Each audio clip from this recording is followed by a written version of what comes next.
আসসালামু আলাইকুম। আশা করছি সবাই ভালো আছেন। শীতকাল আসলেই অনেকের খুব শ্বাসকষ্ট বা অ্যাজমার সমস্যা দেখা দেয়। আজকের ভিডিওতে আমি দেখাবো আপনি কি করে নিজের শ্বাসকষ্ট সমস্যা নিজেই ভালো করতে পারেন। প্রথমে আমাদের জানতে হবে আসলে শ্বাসকষ্ট কি। যখন একজন মানুষ স্বাভাবিকভাবে শ্বাস নেয়া এবং ছাড়া এই কাজটি করতে পারছে না বা পারছেন না, তখনই এটাকে আমরা বলছি শ্বাসকষ্ট। অর্থাৎ স্বাভাবিকভাবে আমরা শ্বাস নেয়া এবং ছাড়া এই দুটো কাজ করতে পারছি না। কখনো কখনো শ্বাস নেওয়ার ক্ষেত্রে সমস্যা হয়, কখনো কখনো শ্বাস ছাড়ার সময় সমস্যা হয়। দুটোই কিন্তু শ্বাসকষ্টের সমস্যা। অর্থাৎ আমি ঠিকভাবে অক্সিজেন নিতেও পারছি না, আবার ঠিকভাবে কার্বন ডাই অক্সাইড ত্যাগ করতেও পারছি না। এই উভয় সমস্যাটাকে বলছি আমরা শ্বাসকষ্ট। আমি কখন বুঝবো যে এটা আমার শ্বাসকষ্টের সমস্যা? যখন দেখবো আমি ঠিকভাবে শ্বাস নিতে পারছি না, খুব ঘন ঘন শ্বাস নিতে হচ্ছে, কিংবা আমার দম বন্ধ, মানে বুক ভারী ভারী লাগছে বা বুক চেপে আসছে, তখনই মেডিকেল সায়েন্স এটাকে বলছে শ্বাসকষ্ট। অর্থাৎ আপনি যখন বুক ভরে শ্বাস নিতে পারছেন না এবং বুক খালি করে শ্বাস ছাড়তে পারছেন না, এই সমস্যাটাই হচ্ছে শ্বাসকষ্ট।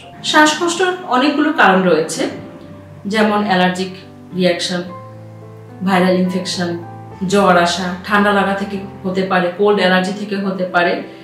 এছাড়া সবচেয়ে বড় যে কারণটিকে ধরা হয় সেটা হচ্ছে হাইপার অ্যাসিডিটি। কারণ যদি অনেক বেশি অ্যাসিডিটির সমস্যা থাকে তখনও কিন্তু তার শ্বাসকষ্ট হতে পারে।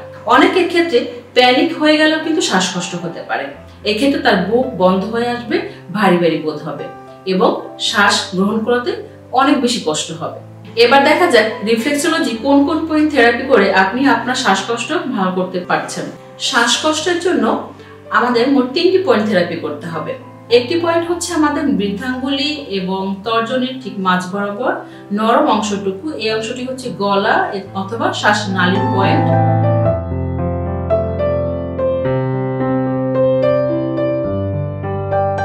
আর এছাড়া রয়েছে আমাদের হাতের তর্জনী এবং মধ্যমার ঠিক উপরের কোরের দুটি অংশ, এটি হচ্ছে আমাদের ঠান্ডা লাগা অথবা কোল্ড অ্যালার্জি পয়েন্ট।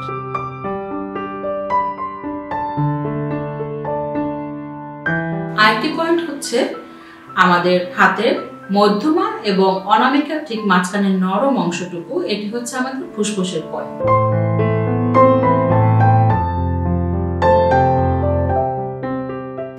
শ্বাসকষ্ট ভালো করার জন্য আমাদের এই 3টি পয়েন্টে দিনে 3 বার পাম্প করার মতো করে ধীরে ধীরে চাপ দিতে হবে। এছাড়াও শ্বাসকষ্ট থেকে খুব দ্রুত সুস্থ হওয়ার জন্য আপনি আধা চামচ কালোজিরা তেলের সাথে আধা চামচ মধু মিশিয়ে খেয়ে নিন, দেখবেন খুব দ্রুত উপশম পেয়ে যাচ্ছেন। প্রতিবেলা খাবার কিছুক্ষণ পর, অন্তত পক্ষে আধা ঘন্টা পরে সামান্য একটু আদা কুচি চিবিয়ে খেয়ে নিন। এতে আপনার শ্বাসকষ্ট, দম বন্ধ হয়ে আসা, বুক ভারী হয়ে যাওয়া কিংবা গ্যাস্ট্রিকের সমস্যা সব কিছু থেকে আপনি খুব দ্রুত মুক্তি পেয়ে যাবেন। তো বন্ধুরা, দেখা হচ্ছে আমাদের নেক্সট ভিডিওতে। চ্যানেলটি সাবস্ক্রাইব করে সবসময় আমাদের সঙ্গে থাকুন।